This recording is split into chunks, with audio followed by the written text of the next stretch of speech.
Corona virus से जूझ रही दुनिया को करीब 9 महीने बाद पहली वैक्सीन की सौगात देने वाले रूस के दावे पर सवाल उठ रहे हैं। कहा जा रहा है कि इस वैक्सीन का ट्रायल 2 महीने से कम समय में पूरा कर लिया गया। ऐसे में इस वैक्सीन को बाजार में उतारना जल्दबाजी होगी, वह भी तब जबकि तीसरे चरण का परीक्षण अभी बाकी है। रूस द्वारा वैक्सीन के पहले और दूसरे चरण की रिपोर्ट सार्वजनिक नहीं किए जाने से भी उसके इस दावे पर सवाल उठ रहे हैं, जो लाजिमी है।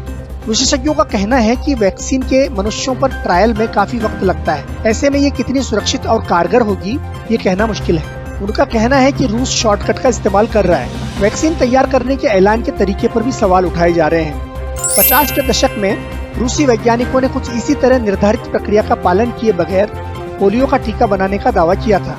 अमेरिका, ब्रिटेन और जर्मनी समेत तमाम देशों का कहना है कि रूस वैक्सीन के निर्माण में जिन मानकों का इस्तेमाल कर रहा है वे सटीक नहीं है। इन देशों ने प्रक्रिया के पालन को लेकर रूस पर संदेह जताया है। वहीं विश्व स्वास्थ्य संगठन का कहना है कि रूस ने जो वैक्सीन बनाने का दावा किया है उसका एडवांस स्टेज का ट्रायल या परीक्षण अभी हुआ ही नहीं है।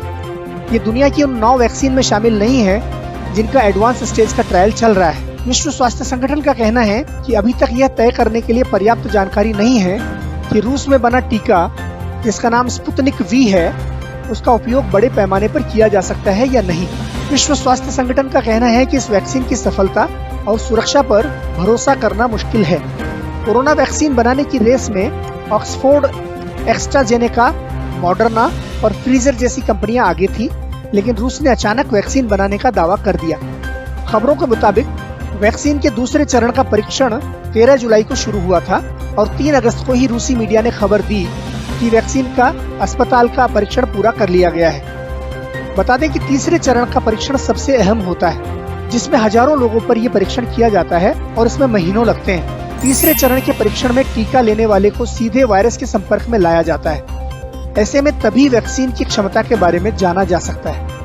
वहीं वैक्सीन के रजिस्ट्रेशन के दौरान पेश किए गए दस्तावेजों के मुताबिक वैक्सीन कितना सुरक्षित है, इसे जानने की पूरी क्लिनिकल स्टडी यानी अस्पताल का परीक्षण हुआ ही नहीं। खबरों के मुताबिक परीक्षण के नाम पर 42 दिन में मात्र 38 स्वयंसेवकों को वैक्सीन की डोज दी गई। दस्तावेज के मुताबिक इन 38 वॉलंटियर्स में 144 तरह के साइड इफेक्ट दिखाई दिए।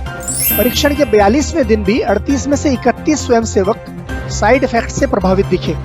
तमाम संदेहों और आशंकाओं के बीच रूस ने पूरे मामले में सफाई पेश की है। रूस ने वैक्सीन को लेकर जताई जा रही चिंताओं को खारिज करते हुए आरोपों को बेबुनियाद बताया है। रूस के स्वास्थ्य मंत्री मिखाइल मोरास्को ने कहा है कि ऐसा लगता है जैसे हमारे विदेशी साथियों को रूसी दवा के प्रतियोगिता में आगे रहने के फायदे का अंदाजा हो गया है और वे ऐसी बातें कर रहे हैं जो कि बिल्कुल ही बेबुनियाद हैं। उन्होंने कहा कि क्लिनिकल ट्रायल का डेटा जल्दी ही पेश किया जाएगा। रूसी टीके के खिलाफ खुद रूस में भी तमाम सवाल उठ रहे हैं। पिछले दिनों रूस के वरिष्ठ श्वास रोग विशेषज्ञ प्रोफेसर अलेक्सांडर चुकेलिन ने रूस के स्वास्थ्य मंत्रालय की एथिक्स काउंसिल से इस्तीफा दे दिया। कहा जा रहा है कि उन्होंने वैक्सीन का पंजीकरण न रोक पाने के बाद यह फैसला किया। उन्होंने वैक्सीन की सुरक्षा और उसके असर पर सवाल उठाते हुए कहा है कि रूस के संवैधानिक कानून और अंतर्राष्ट्रीय वैज्ञानिक समुदाय द्वारा तय किए गए मानकों को पूरा नहीं किया गया है। ऐसे में टीका हानिकारक हो सकता है। वहीं रूस के 3000 से ज्यादा मेडिकल प्रोफेशनल्स के बीच में हुए एक सर्वे में बताया गया है कि वहां के ज्यादातर डॉक्टर भी इस वैक्सीन पर विश्वास नहीं कर रहे हैं। उनका कहना है कि वैक्सीन का पर्याप्त डेटा नहीं होने की वजह से वे इस सुपर फास्ट अप्रूवल से संतुष्ट नहीं हैं। रूसी टीके को लेकर एक अहम सवाल ये भी उठ रहा है कि यह वैक्सीन हमेशा के लिए कोरोना वायरस के संक्रमण से बचाएगा या फिर इसका असर होने की कोई निश्चित समय सीमा होगी। हालांकि इस वैक्सीन को विकसित करने वाले वैज्ञानिकों का कहना है कि ये 2 साल तक शरीर को सुरक्षा प्रदान करेगा। एक और जहां तमाम देश रूसी वैक्सीन पर सवाल उठा रहे हैं, वहीं कुछ देश ऐसे भी हैं जो रूस के वैक्सीन को लेकर उत्साहित हैं और उसमें दिलचस्पी भी दिखा रहे हैं, जबकि अभी तक इसे WHO यानी विश्व स्वास्थ्य संगठन की मंजूरी नहीं मिली है। रूस का दावा है कि करीब 20 देशों ने इस वैक्सीन को खरीदने की इच्छा जताई है। रूस की योजना है कि सितंबर से वैक्सीन का उत्पादन शुरू हो जाए और अक्टूबर तक इसे बाजार में उतार दिया जाए। उसकी तैयारी यह भी है कि वह दिसंबर या जनवरी से हर महीने 50 लाख वैक्सीन का उत्पादन करे।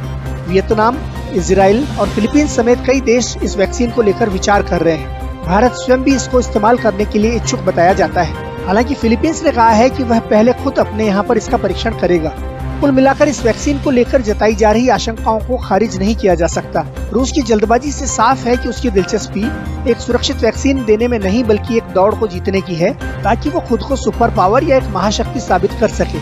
रूस की महत्वाकांक्षा किसी से छिपी नहीं है। जिस तरह उसने वैक्सीन का नाम स्पुतनिक वी रखा है, उससे भी साफ हो जाता है कि वह अपनी सफलता को भुनाना चाहता है। आपको याद होगा कि स्पुतनिक पहला कृत्रिम उपग्रह था जिसको रूस ने अंतरिक्ष में स्थापित किया था, और अंतरिक्ष की दौड़ में उस समय उसने अमेरिका को पछाड़ दिया था।